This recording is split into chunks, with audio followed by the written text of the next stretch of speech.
ওনার তেলাওয়াতে মুগ্ধ হতো। কিন্তু শেখ সুদাইসকে কেউ না কেউ সূরা ফাতিহা শিখিয়েছেন, আলিফ বাতাসা শিখিয়েছেন, মস্ক করিয়েছেন, হিফজু করিয়েছেন। কেউ না কেউ করিয়েছেন না কাজগুলো? তাদের কাউকে আমরা চিনি, তাদের কাউকে আমরা জানি? শেখ সুদাইসের আমলনামা যত সওয়াব জমতেছে, ওনার ওস্তাদের আমলনামায় সওয়াব কি কম জমার কথা না বেশি জমার কথা? বেশি কোন অর্থে?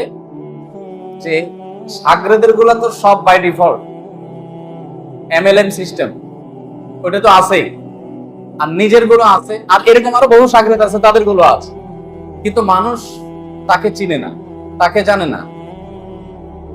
ইমাম বুখারী রহমাতুল্লাহকে আমরা সবাই চিনি জানি, কিন্তু ইমাম বুখারীকে কেউ না কেউ তো সূরা ফাতিহা পড়িয়েছে। এই জন্য সৌদি আরবের একজন বড় আলেম, সম্ভবত সাদ আল আতিক, উনি বা ওসমান আল খামিস, এরকম দুজনের একজন হবে,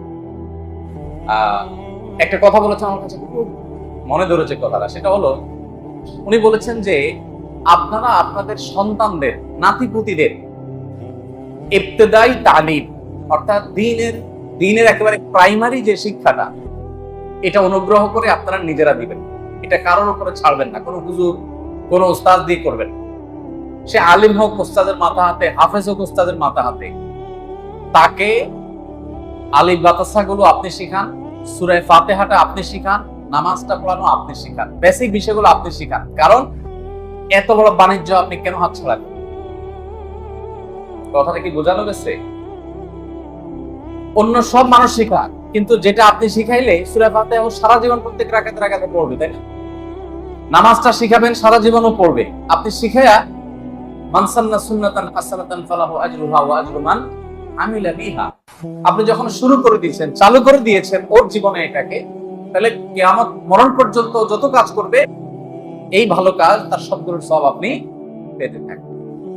তো এই জন্য নিজের সন্তানের একেবারে বেসিক বিষয়গুলো নিজে শেখানোর ব্যাপারে আগ্রহ থাকা উচিত। সবকিছু আজকাল তো এমন একটা অবস্থা হয়েছে যে শিক্ষাটা এখন বাণিজ্যের ব্যাপার হয়ে গেছে, কমার্শিয়াল ব্যাপার হয়ে গেছে। আসলে ছেলে মেয়েকে টিচারের কাছে, হুজুরের কাছে দিলে আমরা জান পাচ্ছি, বাবা মনে করি আমি টাকা দিলাম অনেক কিছু করে ফেলছি, নিজের সময় দেওয়ার যে ব্যাপারটা সেটা নাই। আমি নিজে আমার সন্তানকে অনেক বেশি সময় দিতে পারি না, কিন্তু আমার ছেলে মেয়ে সব বাসায় পড়ালাম, কোনো মাদ্রাসায়, কোনো স্কুলে পূর্ণাঙ্গ পড়াশোনা আমার কোনো বাচ্চা করে নাই। পরীক্ষা দিয়েছে, পড়ালেখা সব বাসা, হেফজ কমপ্লিট করেছে বাসা, কোনো মাদ্রাসায় বসে হেফজ করে না। ছেলে মেয়ে সব আলহামদুলিল্লাহ, মেয়েটাও হেফজ করেছে, ছেলেও করেছে, কমপ্লিট বাসা। মাদ্রাসায় ছিল সাময়িক সময়ের জন্য, কিন্তু পরিপূর্ণ আমরা বাসায় তাকে সার্ভিস দিয়েছি। আমার আহলিয়া হাফেজানা, কিন্তু আলহামদুলিল্লাহ তিনি সময় দিয়েছেন। আমি যতদূর পারছি অন্তত মনিটর করার চেষ্টা করছি। এই কথাগুলো বলার উদ্দেশ্য হলো মাঝখান থেকে যে ওই যে শেখ সুদাইসের কথা, ইমাম বুখারীর কথা বললাম, যে ওনাদেরকে কেউ না কেউ শিখিয়েছে, কিন্তু তাদেরকে মানুষ চিনে না। আমাদেরকে মানুষ চিনে, কিন্তু আমাদেরকে তৈরি করার পেছনের কিছু কারিগর আছে, ছিলেন, তাদেরকে মানুষ চিনে না। দুনিয়া এবং আখিরাতে হিসাব নিকাশটা আসলে সম্পূর্ণ ভিন্ন। দুনিয়াতে আমরা দেখতেছি একটা মানুষ অনেক কিছু করে ফেলতেছে, মনে হচ্ছে আরে এর তো বোধহয় সওয়াবের লরি কাভার্ড ভ্যান নিয়ে উঠবে কেমন। এমনও হতে পারে যে অনেক অপরিচিত মানুষ, যাদেরকে আমরা চিনি না, যাদেরকে আমরা খুব বেশি জানি না, তারা অনেকে আমাদের চাইতে, চেনা মানুষগুলোর চাইতে অনেক বেশি সওয়াব নিয়ে তারপর আখিরাতে উঠবে। হতে পারে কি পারে না?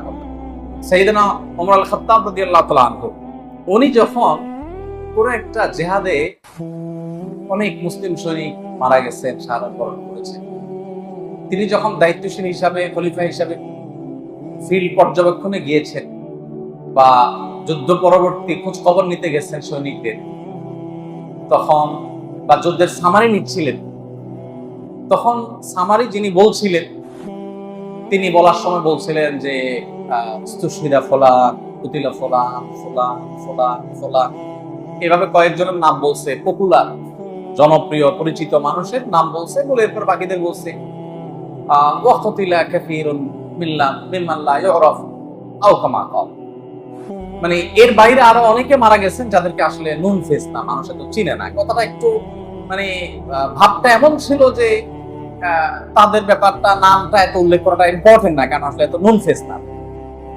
তখন ওমর রাদিয়াল্লাহু তাআলা আনহু কিছুটা উৎসাহ প্রকাশ করে বলেছিলেন, তুমি যাদের ব্যাপারে বলছো যে তাদেরকে অনেকে চিনে না, তারা আননোন, দুনিয়াতে বহু মানুষ আছে জমিনে অপরিচিত, আসমানে তারা অনেক বেশি পরিচিত।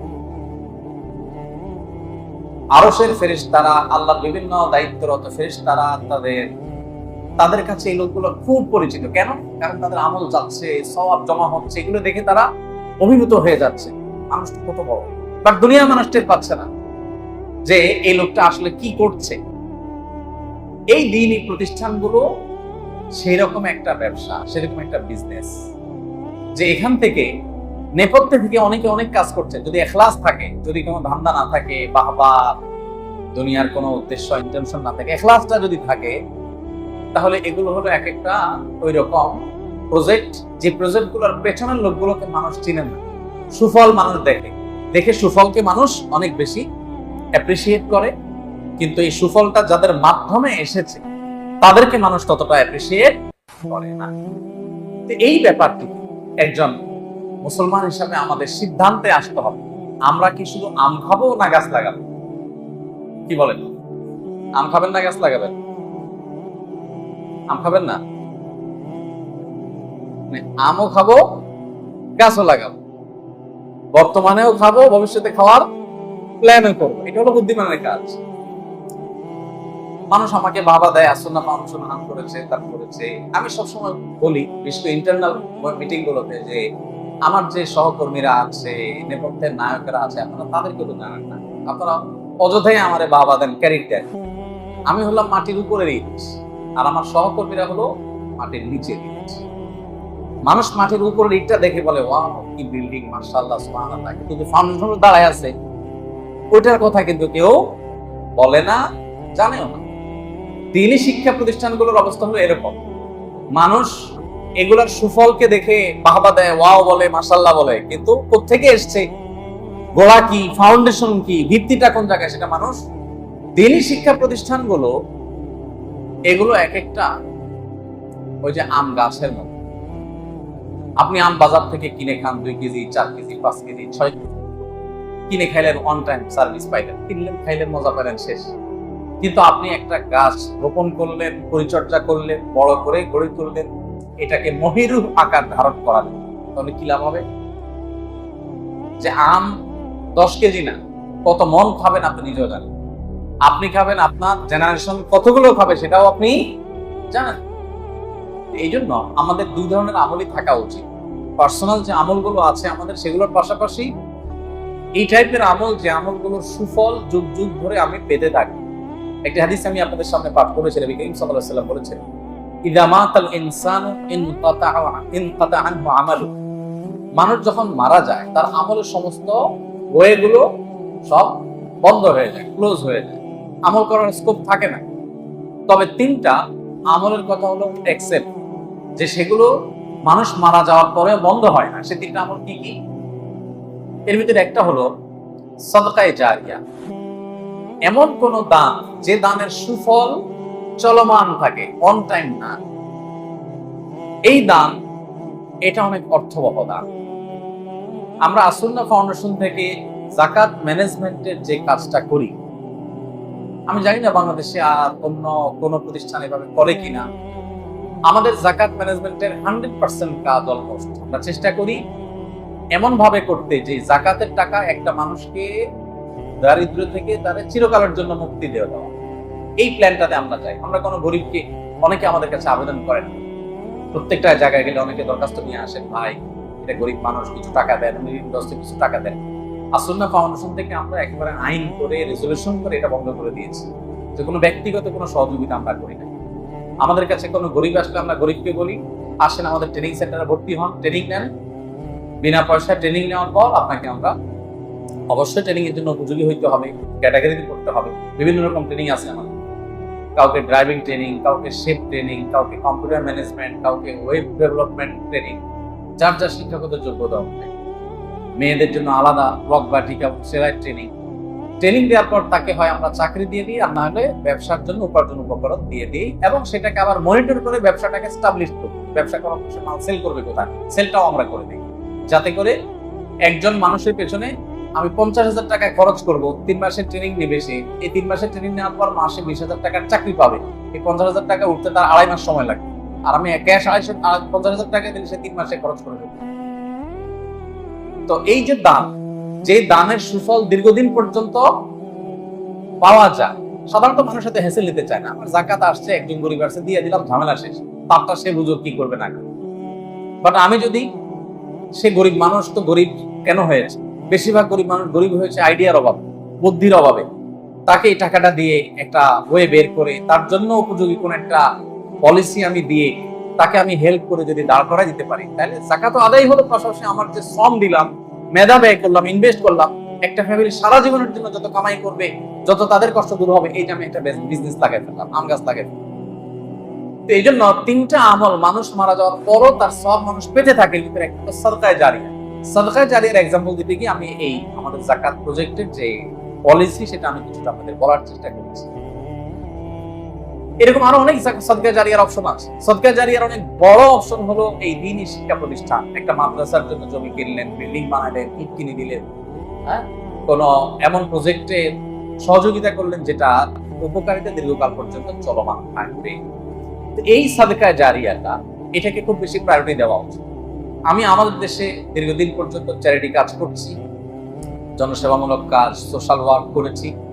সৌদি আরবে আমি 10টি বছর কাটিয়েছি, সেখানকার মানুষদের সাথেও কোলাবোরেশন করে আমি অনেক চ্যারিটি কাজ করেছি।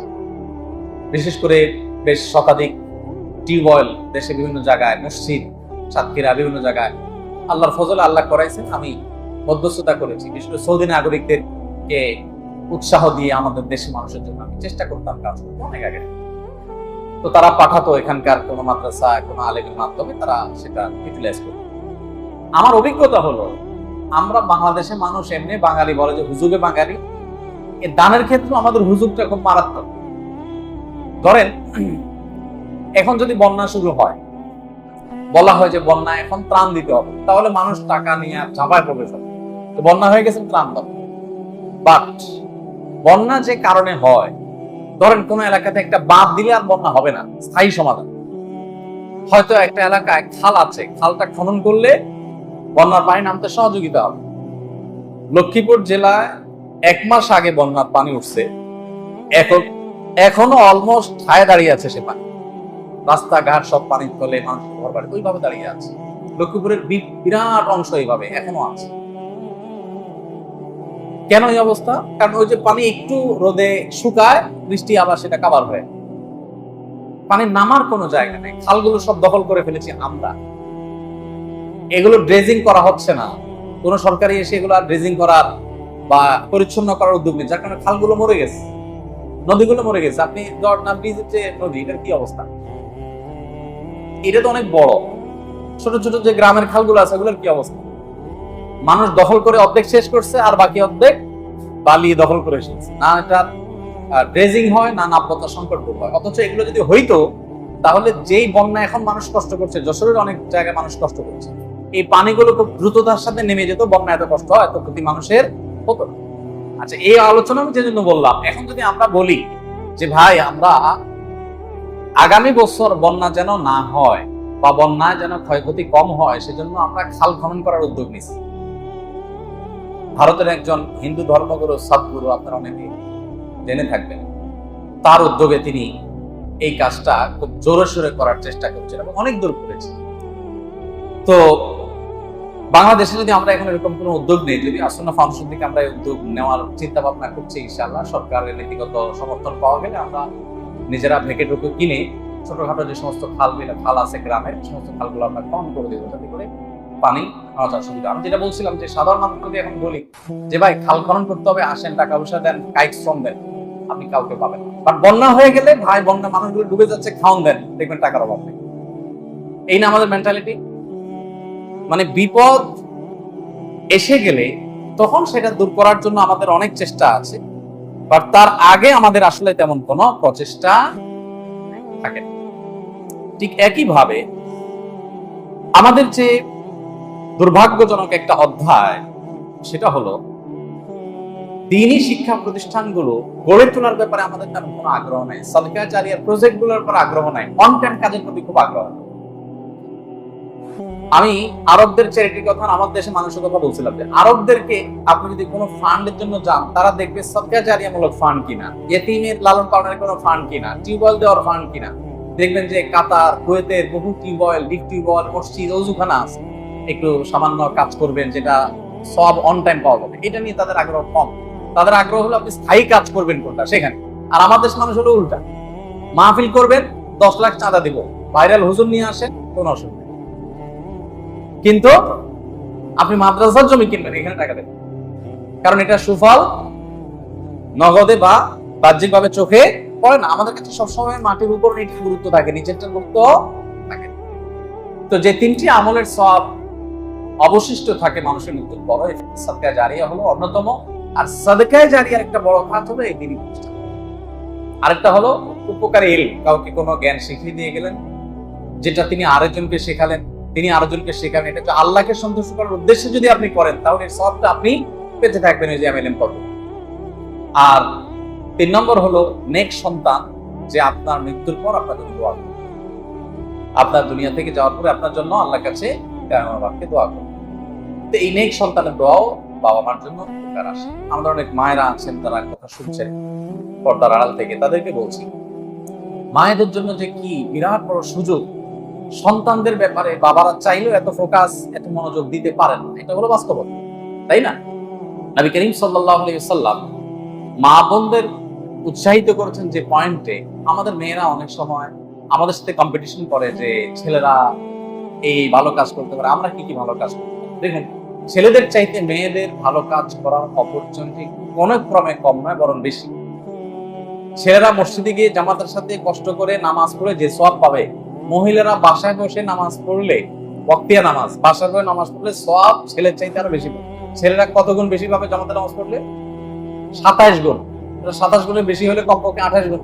কারণ নবী করিম সাল্লাল্লাহু আলাইহি ওয়াসাল্লাম বলেছেন, অবুয়ুতুহুন্না খায়রুল লাহুন্না, ঘরে নামাজ পড়া তাদের জন্য বেশি উত্তম, মানে বেশি সওয়াবের। তার মানে আমি 27 গুণ পালে সে মিনিমাম 28 গুণ না হলে তো বেশি হবে। তাহলে তাদের ব্যবসাটা খুব ইজি।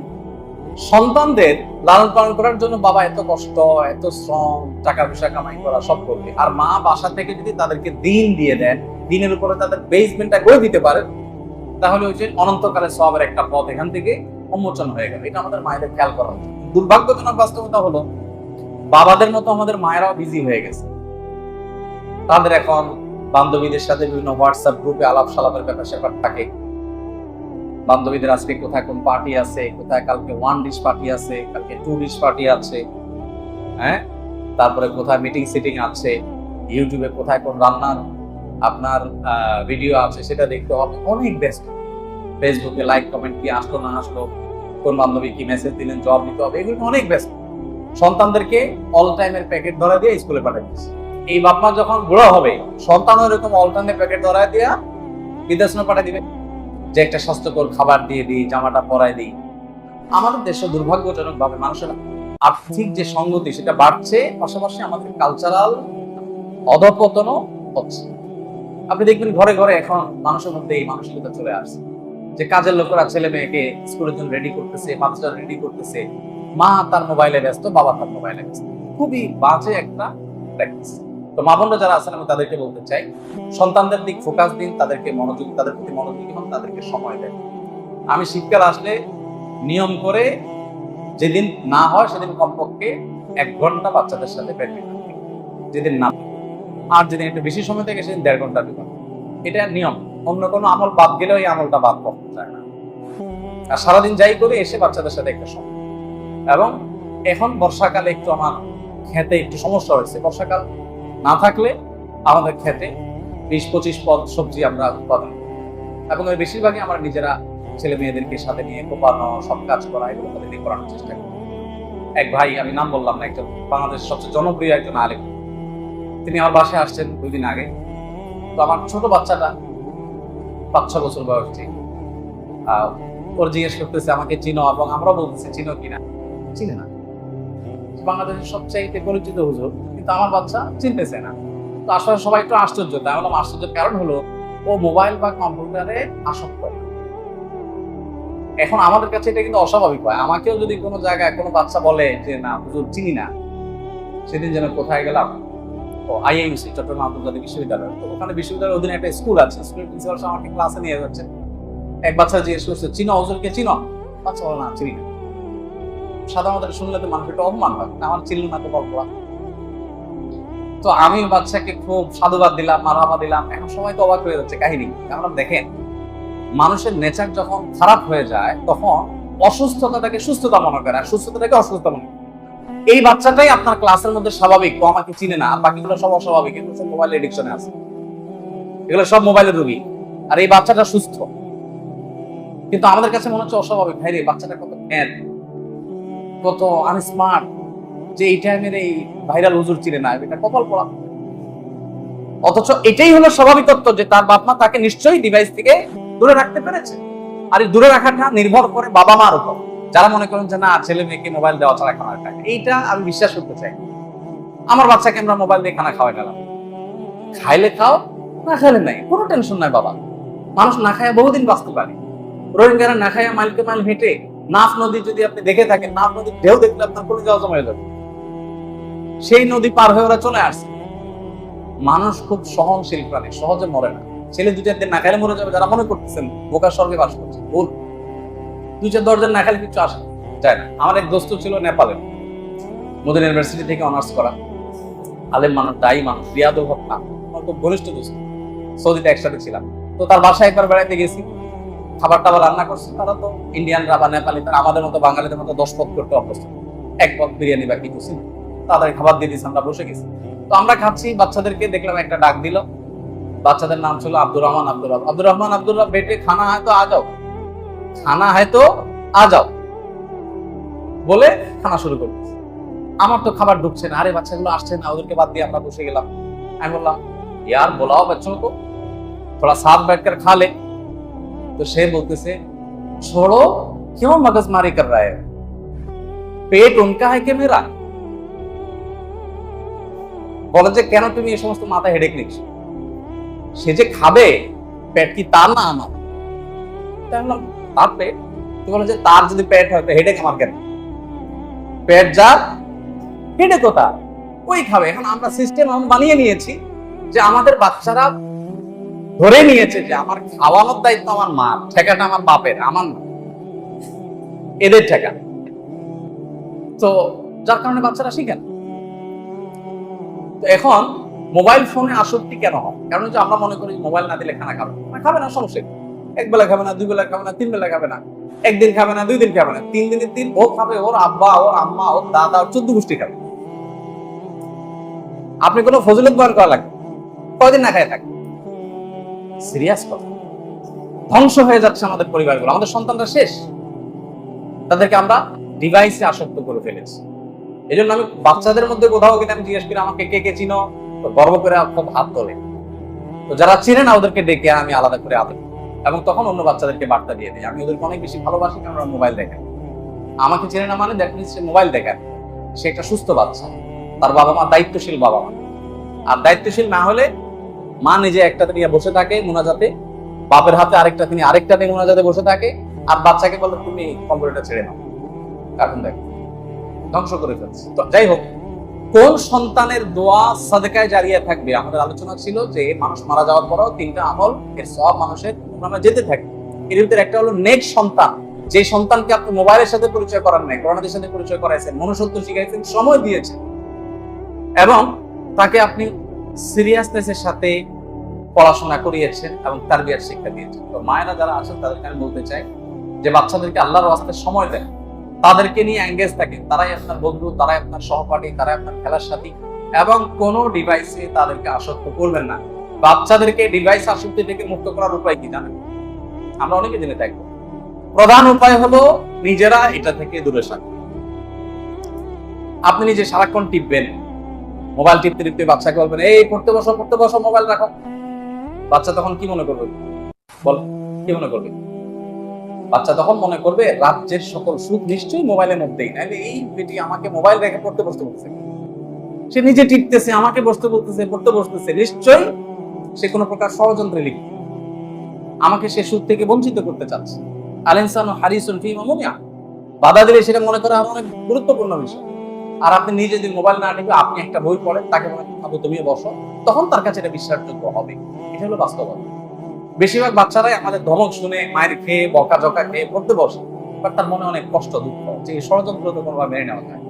তুমি চান তো মোবাইল টিপবা আর আমার বলো বই পড়ো, এটা কেমন অবিচার?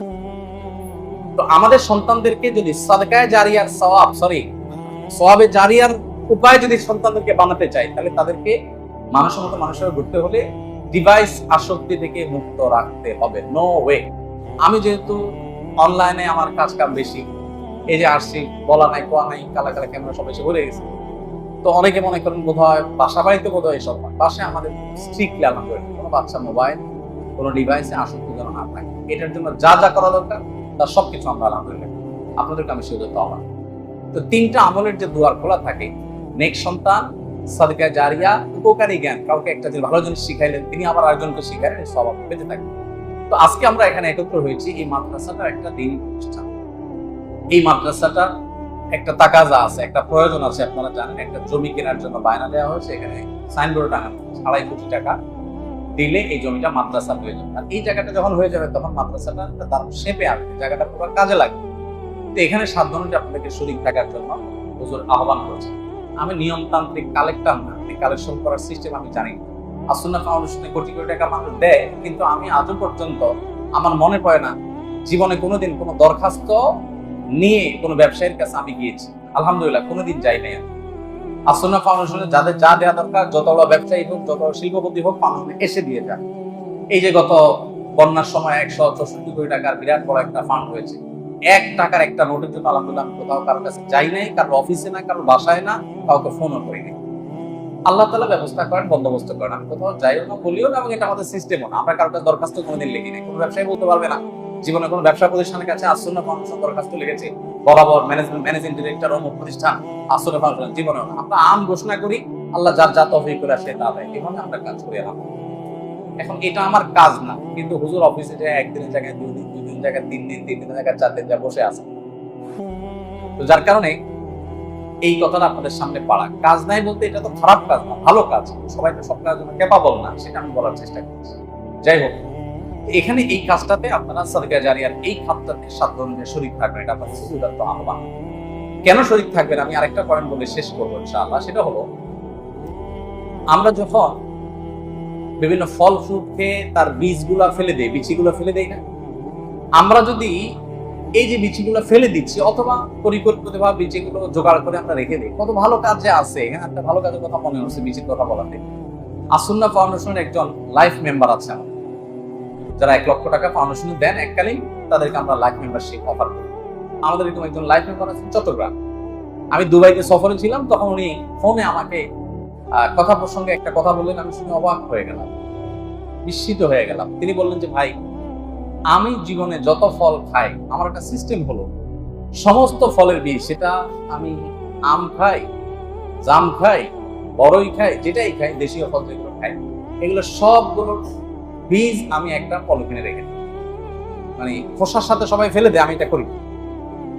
এরপরে কি করেন, যে এরপরে যখন কোথাও যাই, বাসে যাই, নিজের গাড়িতে যাই, যেভাবে যাই, যাওয়ার সময় ওই পলিথিন সাথে নিয়ে যাই। আর রাস্তার ধারে ধারে যেখানে যেখানে মাটি আছে, ফাঁকা জায়গা আছে, ওখানে এগুলো ফেলতে দেয়। তো দেখা যায় 5 মিনিট ফেললে আমার 1 সপ্তাহ বীজ ফেলে দেওয়া যায়, ফেলা তো কোনো ব্যাপার না। তো উনি বললেন যে এই কাজটা আমি এই জন্য করি যে এই যে বিভিন্ন জায়গায় আমি বীজগুলো ফেলে যাচ্ছি, আমি 1000 বীজ ফেললাম আজকের দিনে, ধরেন এই 1000 বীজের মধ্যে দেখা যাবে যে 50টা টিকে গেছে, গাছ হয়েছে।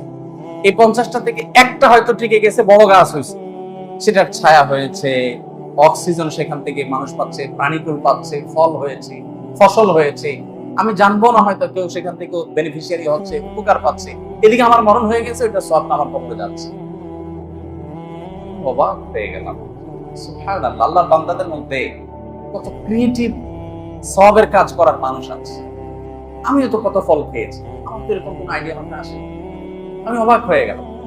ভাইরা আমার, আখিরাতের বিল্ড আপের জন্য, নিজের জান্নাতকে নিজের করে নেওয়ার জন্য ইমানদারকে এরকম প্রোঅ্যাক্টিভ হতে হয়, ইমানদারকে এরকম ক্রিয়েটিভ আইডিয়া বের করতে হয়, সিরিয়াস হতে হয়। আমাদের ডানে ভাবে বহু ভালো কাজ করার সুযোগ আছে। আমরা অনেকে মনে করি যে টাকা ছাড়া তো ভালো কাজ করা যায় না। বিনা টাকায় কত ভালো কাজ করার সুযোগ আছে। গাছ লাগানো এটা সাদকা জারিয়ার একটা কাজ, এমন সাদকা জারিয়া। জিনাদার দিকে এক মাহফিলে আমি একবার সম্ভবত উপজেলা চেয়ারম্যান বা এরকম কোন একজন ছিলেন মঞ্চে, আমি ওনাকে বললাম, ভাই আপনার অনেক প্রশংসা শুনছি, আপনি মানুষকে অনেক খাওয়ান দাওয়ান, আপনি 500 পোকা একবেলা দাওয়াত দিয়ে খাওয়াতে পারবেন? তুমি বলেন, এটা কি বলে, পোকা আবার দাওয়াত দিয়ে খাওয়াই কেন? পোকা খাওয়া 500 পোকা একসাথে করাই তো সম্ভব, খাওয়াবো কেমন? তো আমি বললাম, আমার কাছে আইডিয়া আছে। আপনি যদি কয়েকটা গাছ লাগান, সেগুলোকে সুন্দর করে পরিচর্যা করেন, বড় করে তোলেন, এই গাছ থেকে বহু পোকা কিন্তু তার জীবিকা আহরণ করবে। এর পাতায় পাতায় বিভিন্ন পোকা বসবে, সে খাবে, তার রসকস থেকে তার জীবিকা হবে। নবী করিম সাল্লাল্লাহু আলাইহি ওয়াসাল্লাম বলেছেন, মা মিন মুসলিমিন ইয়াগরিসু গারসান আও ইয়াসরাউ জারআন ফায়াকুলু মিনহা ইনসান আও বাহিমা। সুবহানাল্লাহ। 1450 বছর আগে নবী সাল্লাল্লাহু আলাইহি ওয়াসাল্লাম যেটা বলে গেছেন, আজকে এখন পরিবেশবিদরা আমাদেরকে বলছে গাছ লাগালে আমাদের অক্সিজেন হয়, আমাদের এটা হয়, সেটা হয়, পক্ষীকুলের উপকার হয়। 1450 বছর আগে পৃথিবীটা ব্যাক যান, যে এটা চিন্তা করেন যে সেই পৃথিবীতে বৃক্ষরোপণ সম্পর্কে এইরকম কথা বলতে পারা, এটা কখনো আল্লাহর ওহী ছাড়া, মুআজিজা ছাড়া কোনোদিনই এটা সম্ভব।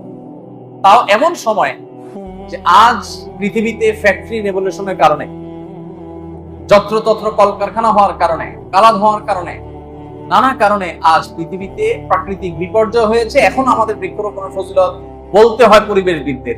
নবী সাল্লাল্লাহু আলাইহি ওয়াসাল্লাম যখন এই কথা বলেছেন, তখন কি পৃথিবীতে প্রাকৃতিক বিপর্যয় ছিল? তখন প্রাকৃতিক বিপর্যয় ছিল না, মরুভূমির পরিবেশ ছিল। সেই পরিবেশে যে কথা বলেছেন, মনে হচ্ছে যে আজকের এই বিপর্যস্ত পরিবেশের জন্য নবী সাল্লাল্লাহু আলাইহি ওয়াসাল্লাম আজকেই হাদিসটা বলেছেন। তিনি বলেছেন, দেখেন, গাছ থেকে আমরা মানুষ নিয়ে চিন্তা করি, প্রাণীকে নিয়ে চিন্তা তো এই যে কয়েক যুগ ধরে হচ্ছে পৃথিবীতে। মানুষ তথাকথিত সভ্য হয়েছে, পশ্চিমারা আমাদেরকে শেখাচ্ছে, মাশাআল্লাহ, মানুষের জন্য ভাবতে হয়, প্রাণীদের জন্য ভাবতে হয়, গাছ তো প্রাণ আছে। আমার নবী সাল্লাল্লাহু আলাইহি ওয়াসাল্লাম 1500 বছর আগে করে গেছে। আপনি মুসলমান, আপনার ওদের কাছ থেকে কোনো কিছু ধার করার প্রয়োজন নাই। আপনি রিচ অলরেডি, আপনি সমৃদ্ধ, আপনার নবী যা দিয়ে গেছেন, আপনি সেগুলা গোটা বিশ্বের মানুষকে বিলিয়ে শেষ করতে পারবেন না কিয়ামত পর্যন্ত, যে আদর্শ আপনাকে তিনি দিয়ে গেছেন। আপনি দেখেন, হাদিসের ভাষ্য খেয়াল করেন, যে তুমি কোনো গাছ লাগালে মুসলমান, সে গাছ থেকে কোনো মানুষ খেলো, হাদিসের ভাষ্য খেয়াল করেন। নবী সাল্লাল্লাহু আলাইহি ওয়াসাল্লাম বলেন নাই ফায়াকুলু মিনহু মুসলিমুন, তিনি বলেছেন ফায়াকুলু মিনহু ইনসানুন। কোন মানুষ খেলো, সে হিন্দু হোক, সে বৌদ্ধ হোক, সে খ্রিস্টান হোক, সে মুসলমান হোক, কোন মানুষ খেলো, শুধু মানুষ না, কোন প্রাণী খেলো, কোন পোকামাকড় খেলো, তুমি কিন্তু ওই যে দাওয়াত দিয়ে খাওয়ানোর কথা বলছিলাম চেয়ারম্যান সাহেব, তারা খেলো আর তুমি তাদেরকে খাওয়ানোর সওয়াব পেয়ে গেল। আপনি চাইলেও তো 500 ফড়িং, 1000 পোকা দাওয়াত দিয়ে খাওয়াতে পারবেন, পারবেন? কিন্তু আপনি গাছটা গেলে এটা নবী করিম সাল্লাল্লাহু আলাইহি ওয়াসাল্লাম যে সমস্ত কথা বলে গেছেন, এখন পৃথিবীতে নতুন নতুন যে সমস্ত চমক আসে, এগুলো তো এখন একটা ফ্যাশনের ব্যাপার। আমি সবসময় বলি, নারীদের অধিকার, শ্রমিকের অধিকার, তারপরে পরিবেশ রক্ষা, এগুলো নিয়ে যারা কাজ করে সাধারণত আমরা তাদেরকে শ্রদ্ধা করি, অবশ্যই শ্রদ্ধা করব, শ্রদ্ধা করার পরে দ্বিমত নাই। আমি বলছি যে এগুলো একটা ফ্যাশনের ব্যাপার হয়ে গেছে অনেকের ক্ষেত্রে, সবার। কিন্তু আমার নবী সাল্লাল্লাহু আলাইহি ওয়াসাল্লাম যখন এগুলো বলেছেন, তখন পৃথিবীতে 1400-1450 বছর আগের সে বাস্তবতায়, সেই পৃথিবীতে এই সমস্ত কথা বলার বিপরীতে আজকে তো এগুলো বললে অনেক প্রজেক্ট পাওয়া যায়, ফান্ড পাওয়া যায়, বিদেশিদের অনেক বাহবা পাওয়া যায়, ফেসবুকে অনেক আমাদেরকে আপনারা প্রেরণা দেন যারা আমরা সামাজিক কাজ করি। তিনি যখন বলেছেন বাহবা তো দূরের কথা, এগুলা তখনকার পরিবেশে অসম্ভব ছিল বাস্তবায়ন করা। তিনি বলেছেন এবং বাস্তবায়ন করে গেছেন। এই জন্য বৃক্ষরোপণ করা একটা বড় সাদকায়ে জারিয়া, সেটা আমাদের জায়গা থেকে আমরা করবো ইনশাআল্লাহ। সবাই চেষ্টা করবো না ইনশাআল্লাহ? ওই যে গাছের বীজ থেকে ওই ভদ্রলোক লাগানোর যে আইডিয়া দিয়েছে, অনেকে বলেন ভাই শহরে বসবাস করে ভাড়া বাসা থাকি, গাছ লাগাবো। ওনার এই আইডিয়া শোনার পর আমার উত্তর পাওয়া গেছে যে আপনি ধুমায় রাস্তার পাশে যদি বীজ ফেলতে থাকেন, গাছ 50টার একটা টিকে যায়, যথেষ্ট। আচ্ছা, গাছ যখন আমরা লাগাই সাধারণত কি হয়, আপনি অনেকগুলো বীজ লাগাইছেন, সবগুলো অঙ্কুরিত হয়েছে, বীজ গজিয়ে গাছ বের হয়েছে। এই গাছগুলো কি সবগুলো টিকে? কিছু আছে জাস্ট ওই বীজ মুখ ফেটে বের হয়েছে, কিছু আছে বীজেই নষ্ট হয়ে, আর কিছু আছে বীজ ফেটে, খোসা ফেটে বীজটা বের হয়েছে, অঙ্কুরিত হয়েছে। অঙ্কুরিত হয়ে মাত্র 2টা পাতা, কচি পাতা বের হয়েছে, এরপরে কোন মোরগের পাল্লায় পড়েছে, সে মোরগ খেয়ে ফেলছে, শেষ। এই গাছ এখানে শেষ। আরেকটা দেখা গেল যে না, মোরগের পালা থেকে রক্ষা পেয়েছে, সে আরেকটু বড় হয়ে গেছে, 4-5টা পাতা হয়েছে, 1-1.5 হাত হয়েছে, এখন আর মোরগের নাগালে নাই, বাট ছাগলের নাগালে আছে। ছাগল এসে মফস করে তার মাথাটাকে শেষ। এটা এ পর্যন্ত। অন্য কোনো বীজ হয়তো সেই যে নাগালটা, সেই নাগাল থেকেও সে আরো বড় হতে পেরেছে, দেখা গেল সে আরো বড় হয়েছে, এখন আর ছাগলের নাগালে নেই, মাগার কোন একটা গরুর নাগালে পেয়েছে, গরু সেটা খেয়ে ফেলছে। হয় কি হয় না? আবার কিছু আছে গরুর নাগাল থেকেও মুক্তি পেয়েছে, আরো বড় হয়েছে, এখন গরু খেয়ে এটাকে শেষ করতে পারে না, মাগার কোন বৃক্ষ নিধনকারী মানুষের পালা তা দিয়ে কোপ দিয়ে শেষ করতেছে, সে ওখানে শেষ। আবার কিছু গাছ আছে যে এই সকল বাধা ডিঙ্গিয়ে বিশাল মহিরূপ আকার ধারণ করে, তখন মানুষও সেটাকে কাটতে 10 বার ভাবে বা কাটতে পারে না চাইলেই। সে গাছ থেকে ছায়া হয়, অক্সিজেন হয়, অনেক মানুষ উপকার। তাহলে আপনি যখন বহু বীজ লাগাবেন, তার কোনোটা মুরগির পেটে যাবে, কোনোটা ছাগলের পেটে যাবে, কোনোটা গরুর পেটে যাবে, কোনোটা মানুষের দায়ের কোপের নিচে পড়বে, আর কোনোটা টিকে যাবে, ওই টিকে যাওয়াটাই আপনার নাজাতের জন্য যথেষ্ট। মাদ্রাসাগুলো এরকম, সেখান থেকে শত শত ছাত্র পড়তেছে, আপনি মনে করতে পারেন কি আর হচ্ছে এখান থেকে, কই এমন কিছু তো তারা সমাজে ভিত্তি কিছু করতে পারছে না। ও যে কিছু ছাগলে খেয়ে ফেলছে, কিছু গরুতে খেয়ে ফেলছে, কিছু মানুষে খেয়ে ফেলছে, একটা যদি টিকে যায় তো ওইটাই আপনাদের সবার বা আমাদের সবার নাজাতের জন্য যথেষ্ট অনেক। এই জন্য ভাই, দ্বীনি প্রতিষ্ঠান যেখানে হবে, এইটা বলে কোনো কথা না, শুধু এটার কথা আমি বলছি, যেখানে কোনো ভালো কাজ হবে সেখানে আপনি ইনভলভ থাকার চেষ্টা করবেন। নবী করিম সাল্লাল্লাহু আলাইহি ওয়াসাল্লাম বলেছেন, ইন্না মিন উম্মতি মান কানা মাফাতিহুল খায়র মাগালিকুশ শার। আমার উম্মতের কিছু লোক আছে যারা ভালো কাজের চাবি, মন্দ কাজের তালা। তারা যেখানে যায়, যেখানে কোনো ভালো কাজ হয় সেখানে সে তালার ভূমিকা, চাবির ভূমিকা থাকে। অর্থাৎ সে এখানে হেল্প করলো, কিছু ফান্ড দিল, আরেকজনকে ইনভলভ করলো, সেখানে শ্রম দিল, বুদ্ধি দিল, একটা ভালো কাজকে সে তুলে দিল। আরেক জায়গায় গিয়ে সে আরেকটা ভালো কাজ পেয়েছে, সেখানেও তার সামর্থ্য অনুযায়ী সে লেগে গেল। আর মন্দ কোনো কাজ দেখেছে, সেটার মন্দ কাজে সে তালার ভূমিকা হয়, মাগালিকুশ শার। ওখানে গিয়ে সে থামিয়ে দেয়, একটা অন্যায় কাজ হচ্ছে থামায় দেয়, দুজনের মধ্যে মনোমালিন্য হয়েছে মিটমাট করে দেয়। মন্দ কাজের তালা হয়, ভালো কাজের চাবি হয়, এটা এক শ্রেণী মানুষ।